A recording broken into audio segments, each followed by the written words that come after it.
Will the Magafa County Hornets be able to do something they have not been able to do this season thus far on two different occasions?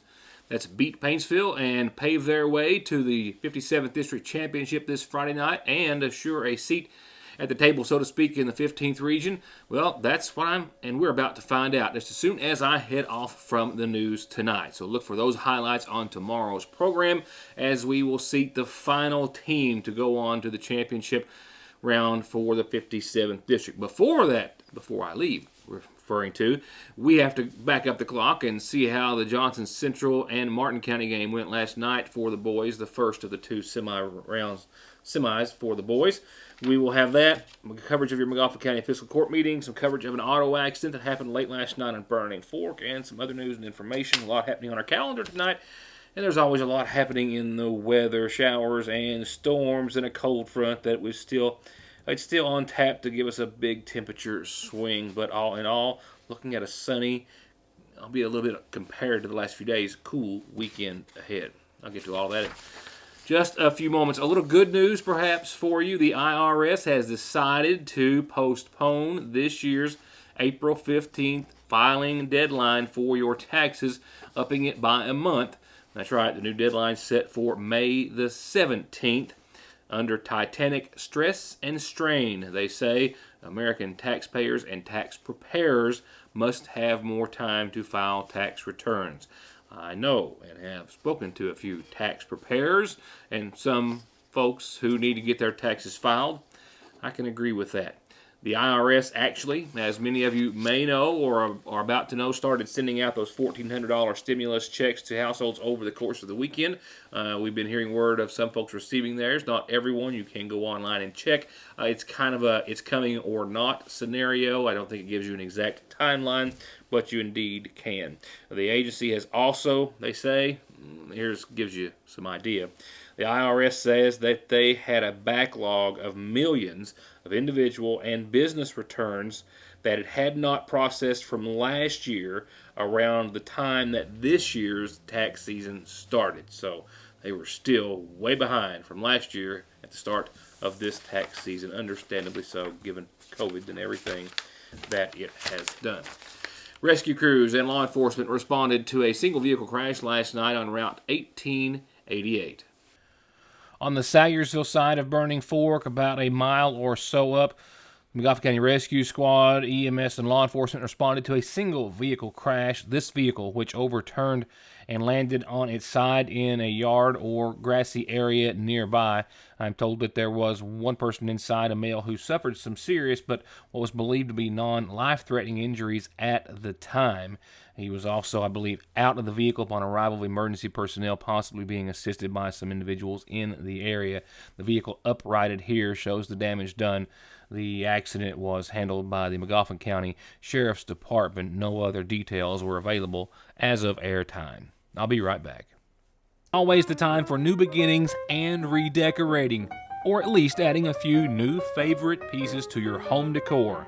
And the Seasonal Shop has just finished resetting their entire home decor section with all new merchandise. It's all there. Classic favorites, new trends, and the unusual pieces that can set your decor apart from everyone else. Farmhouse, timeless blue and white pottery, natural woods, beaded accents, bohemian, bees, lemons, copper, white pottery, and equestrian. It's all there. And it's all there with local delivery, layaway, and curbside pickup. It's the only place like it. The Seasonal Shop in downtown Sayersville.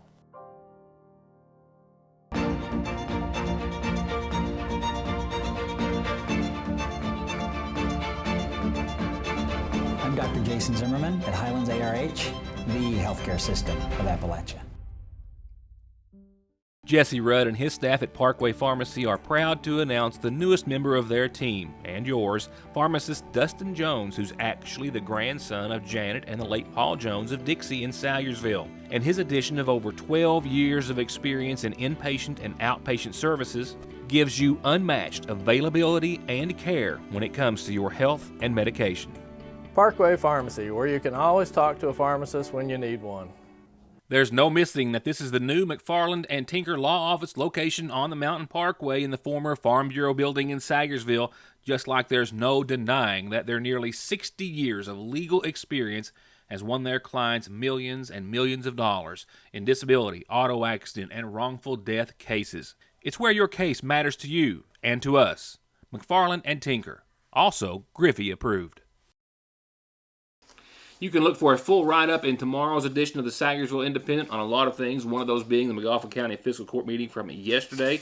I'll cover a couple of important facts and announcements this evening contained therein, beginning with COVID-19 incident rates continuing to drop and more services starting to be able to open back up. Judge Wireman said that he wanted to go ahead and have the court approve rental fees for the newly renovated McGoffin County Lloyd M. Hall Community Center that's been standing idle, completely redone and remodeled right about the same time COVID began.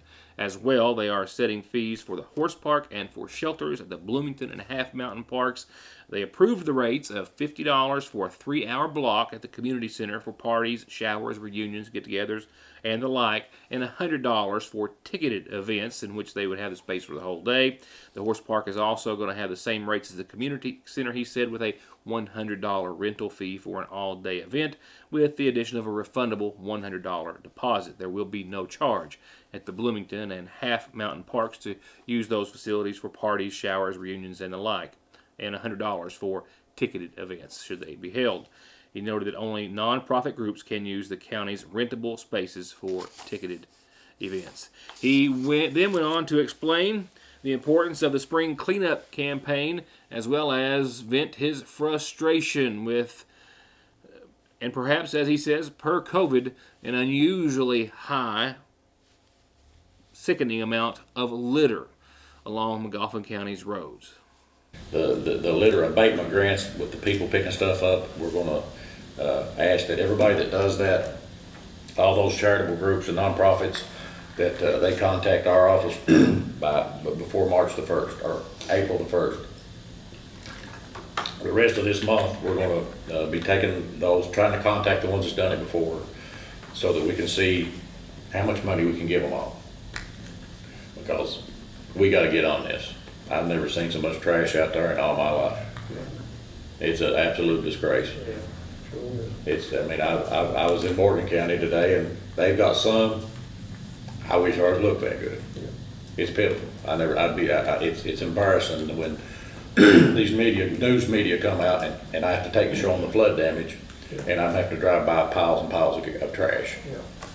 And that's us. We're throwing it out on the way home. It's McGoffin County's, and we got to stop that. I don't know if it's, something back in the throat. I don't know if it's where everybody's going through the drive-thru and they're not eating in the restaurant and throwing it in there, but I just never seen so much fast food trash in all my life, and it's shameful. Also on the topic of garbage, Wireman explained that right now they have the spring cleanup dates planned. We printed those in the Sagersville Independent. They'll come out again in tomorrow's paper, and I'll start advertising those here in a few days. But he's already announcing that they may end up having to shift those dates. The judge explaining that workers are just simply swamped with the ice storm and flood debris cleanup, and that they'll have to assess the feasibility of the cleanup dates a little closer to time. So still a little ways out, and we will keep you up to date here on Your News Today and in the Sagersville Independent. As far as flood debris, he reminded everyone in the public that Rumpke is still taking flood debris. Anything that you got destroyed that you need to throw away, you can take it down to Rumpke. Anyone who has a garbage collection account in good standing, you can take it down there and drop it off. He also says that they're still hoping to help those in the county that don't have the ability to haul that debris off, hopefully sometime very soon, and as soon as they have that arranged, we'll make that announcement as well. And lastly, on flood damage, Wireman said that FEMA will be out doing inspections regarding individual assistance this Thursday and Friday, tomorrow and Friday. With more than 150 homes in McGoffin County affected by the flood, he says he was skeptical that they would be able to visit every home, but they would be looking certainly at places where water got into homes. And also, after meeting with representatives of the Lifeguard Ambulance Service privately earlier in the day, I am told to express concerns about operations to them once again. They were present during the meeting to give the judge and magistrates, and essentially public and update. That is a topic of discussion and report that we will cover at a later time. With that, tonight's McGoffin Farm Bureau Community Calendar. We got a few things there to pass along to you, brought to you by your local agent, Doug Green.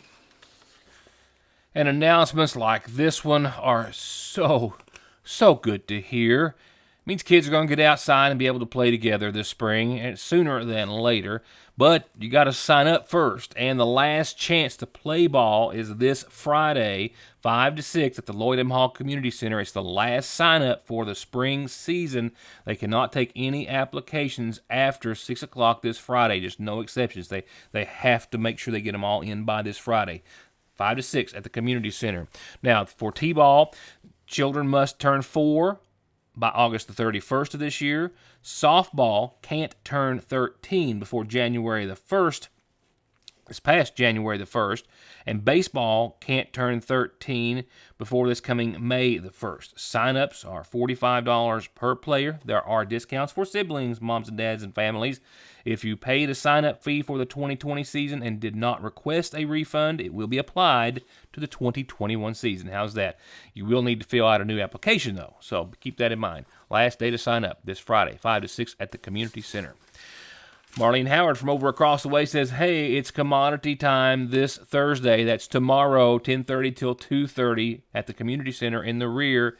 And that means volunteers, wherever you are, they can use you. Please stop by and give them all the help you can. It's also Senior Commodity Day over at the Water into Wine Food Pantry at the Lakefront Church of God.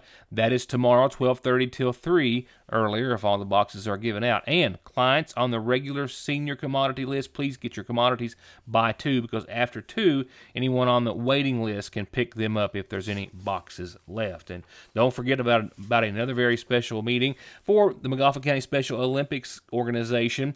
Yep, the State Special Olympics Committee has cleared the way for a season, and they're having an organizational meeting here in McGoffin County this Saturday at the football field at noon for all current athletes and parents. And they're going to be discussing how they're going to deal with COVID. You'll get some information there, some packets that you'll need. Any future athletes and volunteers, well, you can come too to find out everything you need to know. Saturday at noon at the McGoffin County High School football field. And remember, every single thing associated with Special Olympics in McGoffin County is all paid for and free.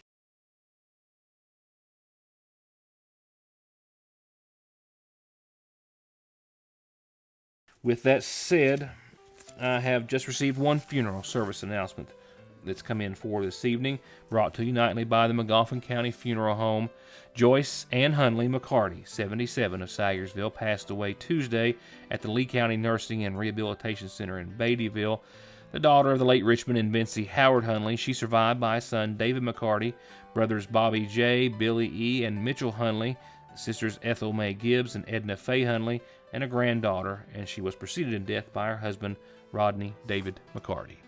Funeral services in her honor are going to be held this Friday at 1 from the McGoffin County Funeral Home Chapel, and friends can call on the funeral home for visitation Thursday evening from 6 until 9. Being Sayersville's oldest continuous business is not Fraser's Prater Drug's most important legacy. It's the care and attention they devote to every single customer. And that, combined with quick and convenient curbside service at the front and rear entrances, makes for getting your medications simply and safely. And calling ahead makes it even faster. Fraser's Prater Drug Store's curbside and in-store service, open Monday through Friday, 9 until 6.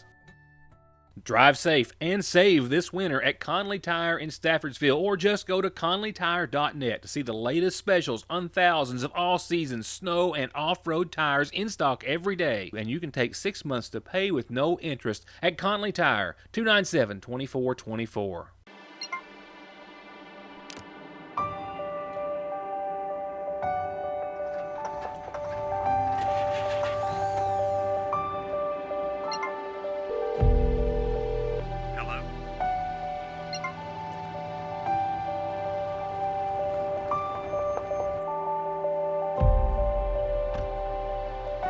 The coverage you need when you need it most. We are you. We are Appalachian Wireless.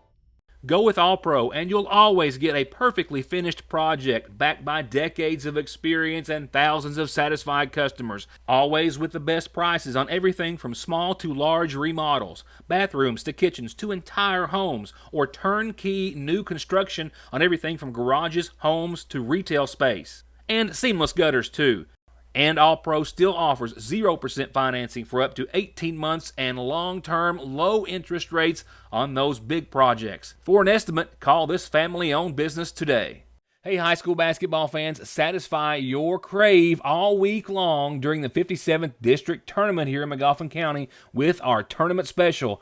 Every night from 6 to 10 during the District Tournament, you can get 3 of our all-white juicy breast strips, wedges, and a biscuit and a medium drink for just $4.99. It's the 57th District Tournament Special at your Sayersville Lee's Famous Recipe. Tonight, indeed, we'll wrap up all the first-round action for the 57th District Tournament. It's been a fun one, and it's not anywhere close to being over. Tonight's game between the Magoffin County Hornets and the Paintsville Tigers, the third matchup of the season for these two, Paintsville winning the first two, will, of course, complete the championship rounds Thursday night and Friday night. But before we can get to that, let's back up and talk about how the boys from Central and Martin County fared last night. These two teams only met once during the regular season. They never did make up the first COVID-canceled game, even though it was a district game. Not certain how that happened, and just a little late, I guess, to worry about it. But Johnson Central, the number 1 seed, we've known that for a while, 18-2 before last night, and they took out Martin County 86-45 when they did play them in that one matchup. So it was a foregone notion, perhaps, that they were going to blow out Martin County last night. If you'd have thought that, you would have been wrong. No one wanted to be the 4 seed in this year's 57th District Tournament. Indeed, Johnson Central and the Eagles, the heavy favorite to win after a phenomenal season that only contained 2 losses. They lost to Ashland Blazer early on in their 4th game on January the 11th. Rowan County just back on the 6th day of this month. And other than that, it's W's all the way across the board. They've put 1,521 points on the board this season, and they went undefeated, of course, in the 57th District. But this one wasn't a blowout. They led by only 6 at the end of the first quarter, 4 at halftime, and pushed their lead up to 10 by the end of the third quarter. And here's Corey Van Hoos laying this one in for a 12-point Eagle lead, their biggest of the game till then, while Martin County makes their way to the other end and then misses the 3, and right after it, it's Van Hoos yet again on the move. This time, Van Hoos makes his way all the way down, gets the basket. He missed the +1, but it's still a 14-point lead. And Central was up by 15 with only 3:13 left to go. But that's when Brady Dingus pushes it out to Parker Davis. He's good for the 3. Then a Central turnover sets up Davis for an easy basket, immediately followed by a Central turnover that Dingus makes good for 2 more. And with Jacob Butcher set up and ready to go for the 3, in a flash, it's a 5-point game with 54 seconds left. And from there, the Cardinals foul. Central went to the line. Riley McKenzie, he adds a couple more. And in the end, they held off a late Cardinal charge. This game a lot more exciting than anyone thought it would be. And the Eagles advance to the 57th District Championship this Friday night, playing the winner of tonight's game. And, of course, they are guaranteed a seat in the 15th region. Final score, 78-69. Will it be Paintsville or will it be Magoffin County meeting them there Friday night? Well, we'll see in a short amount of time. And that's where I'm headed to right now. Looking forward to this one. We have to look forward to weather-wise, not so much in the short term. Southeasterly winds 3 to 16 miles per hour tonight, and showers, possibly thunderstorms later on this evening in just a few hours after 8. And then continuing into your Thursday, 71 degrees tomorrow as we've got a cold front blowing in, but nice out ahead of it, but breezy tomorrow as well. Still out of the southeast. Anywhere up to 23, 25 mile per hour gusts tomorrow. showers and storms. We might pick up a quarter to a half an inch of rain tomorrow, and even some thunderstorms could drop some heavier rain than that down for some folks. So it's going to be I'll be at a 70-degree day tomorrow, a windy and stormy one at that. The severe weather threat right now not an issue. But look what happens after that cold front rolls through. Friday, we'll see some gradual clearing. It's going to be slow, a 30% chance of showers in the a.m. up until 8, and then cloudy through mid-morning, and then we'll see some sunshine, but only about 47 degrees. 29 that night, mid-50s for your Saturday, but sunny and clear and calm, even improving for your Sunday, 60 and sunny and clear and calm. Monday, 64, sunny, a few clouds in the afternoon, 39 for nighttime lows, mid-60s and more sunshine. Tuesday and Wednesday, a pretty consistent and a pretty nice forecast in the 60s from Sunday through at least this time next week. Yay. And I am out the door. Will this be the last game of the season for the Montgomery County Hornets, or will they take down Paintsville and advance to Friday's night championship and secure a spot at the 15th region? Well, that's something only time will tell, and something that you'll see with me tomorrow night as well. Thank you for now. Good night, as always. Glad to have you being a part of the show.